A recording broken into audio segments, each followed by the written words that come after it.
వాస్తవానికైతే తల్లి ఇదే కాకోకుండా కొంతమంది పిల్లల విషయంలో కొన్ని చెడు అలవాట్లకు అలవాటైపోయి కొంతమంది మానసికమైన ఒత్తిడికి గురైపోయి ఆ బిడ్డలు అనుకూలం లేకోకుండా ఇళ్లలో తల్లిదండ్రులను ఇబ్బందులు పెడుతూ లక్షలలో ఖర్చులు పెట్టిస్తూ మానసికమైన గురికి చేసేసి వాళ్ళ మనసుకి నచ్చిందే కావాలని చెప్పి బిడ్డలు ఏదనంటే అమ్మో నేను వెళ్ళిపోతున్నా, నేను ఇది చేసుకుంటా అది చేసుకుంటా, నాకు ఇది ఇస్తేనే ఉంటానని బిడ్డలు కూడా మనశ్శాంతి లేకుండా తల్లిదండ్రులను బాధ పెట్టే వాళ్ళు ఎంతో మంది ఉన్నారు.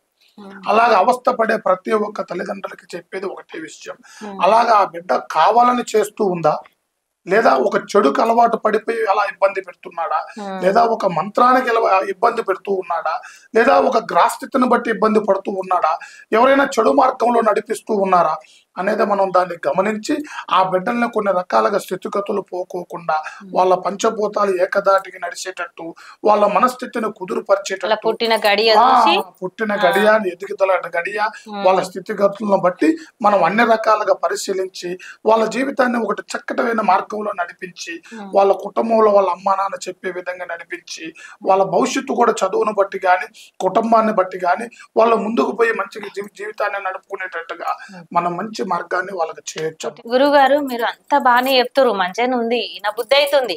కానీ ఇప్పుడు మీలాగా ఎంతో మంది గురువులు ఉంటారు. ఒక దగ్గర మీరేమన్నా మాట్లాడుకుంటారా? మీ దగ్గరకు వచ్చిన వాళ్ళు మా దగ్గరికి పంపురు, మా దగ్గరికి వచ్చిన వాళ్ళని మీ దగ్గరికి పంపురు అంటే ఒకళ్ళు చెడు చేసి ఒకళ్ళు మంచి చేసుడు, ఒకళ్ళు మంచి చేసి ఒకళ్ళు చెడు చేసుడు, ఇట్లా జరుగుతున్నాయి లోకం మీద. అవి ఎంతవరకు కరెక్ట్ అంటారు? అది వాస్తవానికైతే అది చేసే వాళ్ళకి అలవాటు. అది ఒకరి నుంచి ఒకరికి పొంతన ఉండదు. అది ఒకరి నుంచి ఒకరికి సమస్య అనేది దీనికి అసలు అవకాశం బిజినెస్ అయిపోయింది గురుగారు. ఎందువల్లంటే ఇది ఒక మంత్రం అనేది ధర్మ మార్గంలో నడిపించేది. అలాగ నడిపించే దాన్ని బట్టి అది మంత్రం అనరు. మంత్రం అనేది ఒక దైవ స్థానంలో నడిచేది, ఒక దివ్య స్థానంలో నడిచేది, ఒక మనిషిని ఒక మంచి స్థితిలో నడిపించుకుంటూ పోయేది. అలాంటి దాని నుంచి దీనికి మార్పించడానికి అవకాశాలు ఉండవు.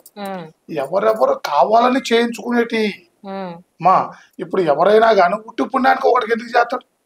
ఇప్పుడు మా దగ్గరికి వచ్చి ఎవరైనా నాకు ఇది కావాలి అని అంటేనే మనం చేయగలుగుతాం. నేను ₹6 నేను ఖర్చు పెట్టుకొని చేయాలనంటే నా వల్ల ఎందుకు అవుతుంది? ఇప్పుడు గురువు దగ్గరకు వచ్చి నాకు ఈ పని కావాలనుకున్నప్పుడే వాళ్ళ లింక్ని బట్టి వాళ్ళ బంధాలను బట్టి వాళ్ళ స్నేహాలను బట్టి వాళ్ళు మనకు కావాలని మన దగ్గరికి సంప్రదించినప్పుడు వాళ్ళ స్థానం నుంచే నడిపించే పనులే. ఇది ఒకరి నుంచి ఒక గురువు ఒకరికి ఉపయోగించి ఇప్పుడు ఏరే వాళ్ళ గురించి మనకెట్ట తెలుస్తుంది? ఇప్పుడు శాతబలి ఎత్తురు, శుద్ర పూజలు ఎత్తురు మస్తుగా జరుగుతున్నాయి కూడా మనం మాట్లాడుకున్నాం వీటి మీద. కానీ ఈ శుద్ర పూజలు చేసేటోళ్ళు నేర్చుకుంటారు, చెడు చేస్తారు, మళ్ళా మంచి గురువు దగ్గరికి వాళ్ళే పంపుతారు. అట్లా నడుస్తుంది లోకం మీద. అట్లా ఎవరి నుంచి ఎవరికి నడవదు. ఇది ఎందుకు చేయాలనంటే ఒక గురువు ఒక దగ్గరికి పోయి ఒకరు చేయటం అనేది ఉట్టి మాట. వాళ్ళ గురించి వాళ్ళ ప్రూఫ్ వీళ్ళకి ఎందుకు దొరుకుతుంది? ఇప్పుడు మంత్రం చేసేవాడు ఎక్కడో ఉంటాడు, తీసేవాడు ఎక్కడో ఉంటాడు. మరి బాధపడేవాడు వాడికి వీళ్ళకి సంబంధం ఉండదు కదా, ఏదో చేయించుకుందామని పోతాడు. అలాంటివి ఉండవు. ఎవరైతే గురువు దగ్గరికి వచ్చి నాకు మంచి చేయ స్వామి అని ఎవరైతే వస్తారో వాళ్ళు అడిగిన కోరిక తీర్చితోనే మా ధర్మం. చెడు చేసే ధర్మం ఉండదు. దాంట్లో ఏ ఇబ్బందికరమైన సమస్యని ఎవరు చేయరు. అలా చేయటం అనేది చాలా పొరపాటు పని. వాళ్ళకి ఏ విధమైన మంచి చేయాలి, ఎట్ట చేస్తే వాళ్ళ జీవిత చక్రం బాగుంటుంది, వాళ్ళ స్థితిగతులు ఎలాగైతే బాగుంటుంది. ఇట్లాంటి కేసులు మీ దగ్గరికి రాలేవంటారా? అలాగ మా దగ్గర రావు. మేమంతా తీసేసే సమస్య. వాళ్ళకి సమస్య ఉంది, అది తీసేయాలి. వాళ్ళకి ఆరోగ్యపరమైన మంత్రం ఉంది, అది తీసేయటం. వాళ్ళ పిల్లల విషయంలో ఇలాంటి మంత్రం చేసి ఉన్నారు, వాళ్ళు బాధపడుతున్నారు, అది తీసేయటం. వాళ్ళ కుటుంబంలో సంతానపరమైన దోషాలు వాళ్ళే వచ్చి సమస్య చెప్పుకుంటేనే మీకు తీసేస్తాం. వాళ్ళ సమస్య చెప్పకపోయినా మనకు ఎరకైతుంది. ఎందువల్ల ఎరకైతుంది అంటే వాళ్ళ మనకు దగ్గరికి వచ్చి అయ్యా మాకు ఏ సమస్య ఉంది అనేది మాకు చెప్పమంటే వాళ్ళకి అంజన వేసి వాళ్ళు ఏ సమస్యతో బాధపడుతూ ఉన్నారు అనేది మేము అన్ని పరిశీలించి ఎక్కడ దెబ్బతిన్నా ఏ ఇబ్బందులలో ఉన్నా వాళ్ళు ఎంతో మంది దగ్గరికి పోయి బాధపడిన వాళ్ళు ఎవరైనా సరే మన దగ్గరికి రాగానే వాళ్ళ సమస్య ఏంటి, వాళ్ళ ఇబ్బంది ఏంటి, వాళ్ళు ఏదైనా కూడా బాధపడుతున్నారు. ఇప్పుడు వచ్చి కూర్చుంటారు కదా గురుగారు, కూర్చొని సమస్య గీదని వాళ్ళు చెప్తారు ఆల్రెడీ. వాళ్ళు చెప్పాల్సిన అవసరం లేదు. ఇప్పుడు మీరు అంటే వచ్చి కూర్చోగానే అంజనం వేసేస్తారు, సమస్య అని చెప్తారా, గురించి చెప్పండి అంటే చాలు అంతేనా? వాళ్ళ గురించి మేము అంజని వేసి ఆ, వాళ్ళు ఏ సమస్యకు బాధపడుతున్నారు, దేనికి గురయ్యారనేది మేము వాళ్ళు మొత్తం చెప్పకపోయినా కనిపించేస్తుంది. చెప్పేస్తుంటాం. అట్టి విద్యలు నేర్చుకున్నాడు. అలాంటి విద్యలు అవపోసన చేసి తరాల కాడి నుంచి వచ్చిన విద్యలు. ఆ తరాల కాడి నుంచి వచ్చిన సమస్యల నుంచి ఎవరైనా ఏ ఇద్దరితో బాధపడుతున్నారు, మంత్రంతో తంత్రంతో ఇబ్బందులతో సమస్యలతో చాలా మంది సినిమా బాధపడే ఇండస్ట్రీలో ఉన్న వాళ్ళంతా కూడా ఇది చాలా మంది మస్తు మంది వస్తారు. వస్తుంటారు. వాళ్ళకి అభివృద్ధి కావాలని, కొంతమందికి అవకాశాలు రావాలని, కొంతమంది ఇబ్బంది పడుతున్నారని, ఆ సినిమా సంబంధించిన ఫీల్డ్ లో కొంతమంది కూడా అవకాశాలు లేక అవకాశాలు రావాలని వస్తారు. మరి చెడు మార్గంలో పోవద్దని చెప్తారా మీరు? చెడు మార్గంలో పోవద్దని చెప్తారా? ఖచ్చితంగా ఈ రూట్ లో పోతేనే ఆయనకు అందుకోకుండా పోతుంది. ఇప్పుడు ఈ రూట్ లో పోతున్నావు కాబట్టి నీకు మంచి జరిగే రూట్ లో మేము పెడతాం. ఈ మనిషి ఎందుకలా అవకాశం రావట్లే? ఇప్పుడు అన్ని ఆ యుద్ధం చేతిలో యుద్ధం చేసేంత శక్తి ఉంది. నీకు కలొచ్చు, పాటొచ్చు, నాటకం వచ్చు, డాన్స్ వచ్చు, అన్ని వచ్చు. కానీ అవకాశం ఎందుకు దొరకట్లే? ఆ మనిషి మనశ్శాంతి లేక ఇబ్బంది పడుతున్నాడు. ఆ మనిషి స్థితి కుదురు పడతలే. ఆయన నడిచే నడవడి కరెక్ట్గా ఆ రూట్ లో పోతాం వల్లనే ఆయనకు అందుతుండే. మరి ఏ రూట్ కు పోతే బాగుంటుంది?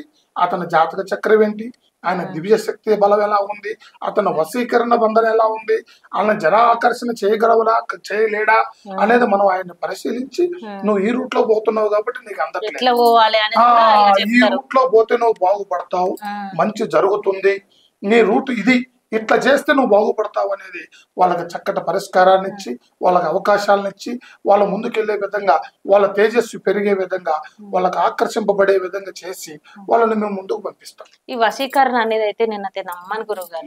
ఎట్లా అంటే ఇప్పుడు నేను చెప్పినట్టే నువ్వు వినాలి, నువ్వు చెప్పినట్టే నేను వినాలంటే అది ఎట్లా సాధ్యమైతుంది? వశీకరణ అంటే నువ్వు చెప్పినట్టుగా నేను వినాలి, నేను చెప్పినట్టుగా నువ్వు వినాలి కాదు.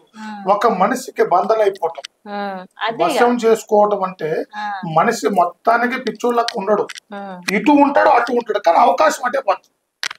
నీకు డబ్బు సాయం చేయమన్నా చేస్తాడు, నీకు రకరకాలుగా ఏ విధంగా ఉండవన్నా ఉంటాడు, ఏ విధమైన బంధంలో ఉండవన్నా ఉంటారు, ఏ విధమైన పని కావాలన్నా చేసుకుంటారు.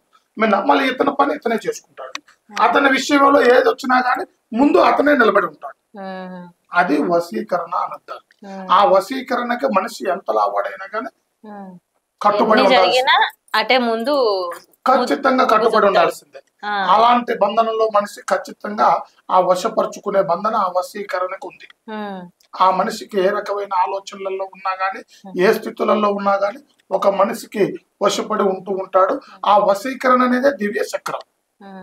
దాంట్లో ఉండవలసింది కరెక్ట్ దారిలో కరెక్ట్ నడవలో చేసుకుంటే స్త్రీ నుంచి పురుషుడికి కానీ, పురుషుడి నుంచి స్త్రీకి కానీ, బిడ్డల నుంచి తల్లిదండ్రులకు కానీ, తల్లిదండ్రుల నుంచి బిడ్డలకు కానీ, ఒక భార్య భర్తల నుంచి భార్యకు కానీ, ఒక భర్త నుంచి భార్యకు కానీ, ఇట్లా అట్లా అనుకుంటూ పోతే ఏ విధమైన ఆలోచనలో ఉన్నా కానీ వశీకరణతో ఏ రకమైన చక్రమైనా ఒక దిర్బంధ చేయటం ఖాయం.